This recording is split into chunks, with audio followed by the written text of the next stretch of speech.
సంబంధిత భూభారతులపై జిల్లా కలెక్టర్ కార్యాలయంలో మంత్రి పొంగులేటి శ్రీనివాసరెడ్డి అధికారులతో సమీక్ష సమావేశం నిర్వహించారు. ఈ సందర్భంగా మంత్రి మాట్లాడుతూ చట్టంలో పేర్కొన్న అనేక అంశాల గురించి దాదాపు గ్రామాలకు నేను వెళ్లానన్నారు. ఏ ప్రాంతానికి గ్రామానికి వెళ్లినా గత ప్రభుత్వం నిర్వాహకం వలన గ్రామీణ ప్రాంతాల్లో నివసించే ప్రజలు ధరణి కారణంగా ఇబ్బందులు పడ్డారని, అన్ని ప్రాంతాల ప్రజలు ఇందిరమ్మ ప్రభుత్వానికి చెందిన ప్రజలే కాదు, నా సొంత నియోజకవర్గం పాలేరులో నేలకొండపల్లి ముందు ఉన్నారన్నారు. రాష్ట్ర వ్యాప్తంగా అన్ని ప్రాంతాల నుండి కలెక్టర్లు ఇచ్చిన ఫీడ్బ్యాక్ అలానే ఉందని, ఇంటి పేరు తన పేరు, స్త్రీ బదులు పురుషుడు 13 కుంటలు ఉంటే 10 కుంటలు పడిందనే అంశాలకు సైతం పరిష్కారం లభించిందన్నారు. అసైన్ భూములు కూడా పేదవారికి ఇవ్వాలని సీఎం రేవంత్ రెడ్డి స్పష్టం చేశారు. అన్ని జిల్లాల కలెక్టర్లకు చెప్పాం, మన జిల్లా కలెక్టర్ను చెబుతున్నామని. 32 మండలాలకు సంబంధించి మొదటి 4 సాధవైనామా అంశాన్ని భూభారతి చట్టంలో పెట్టామన్నారు. ఆ 15 రోజులు రాష్ట్ర వ్యాప్తంగా అన్ని గ్రామాలలో ఉన్న భూ సమస్యలని ఈ చట్టం ద్వారా పరిష్కరించడానికి రెవెన్యూ యంత్రాంగం చిత్తశుద్ధితో రెడీగా ఉందన్నారు. ప్రింట్ అండ్ ఎలక్ట్రానిక్ మీడియా మిత్రులందరికీ హృదయపూర్వక నమస్కారం. ఈరోజు ఖమ్మం జిల్లాలోని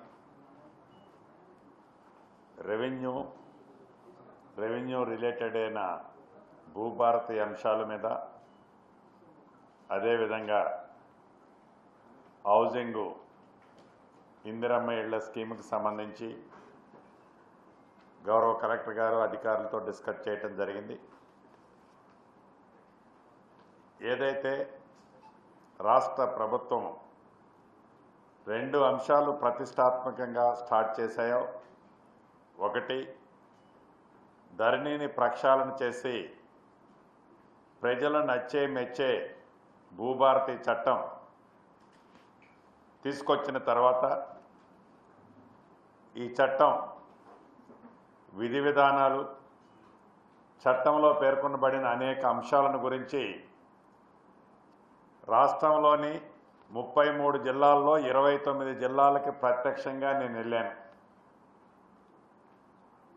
అది పైలట్గా తీసుకున్న మండలాలే కావచ్చు, మొదటి విడత, రెండో విడత, అదే రకంగా అవగాహన సదస్సులే కావచ్చు.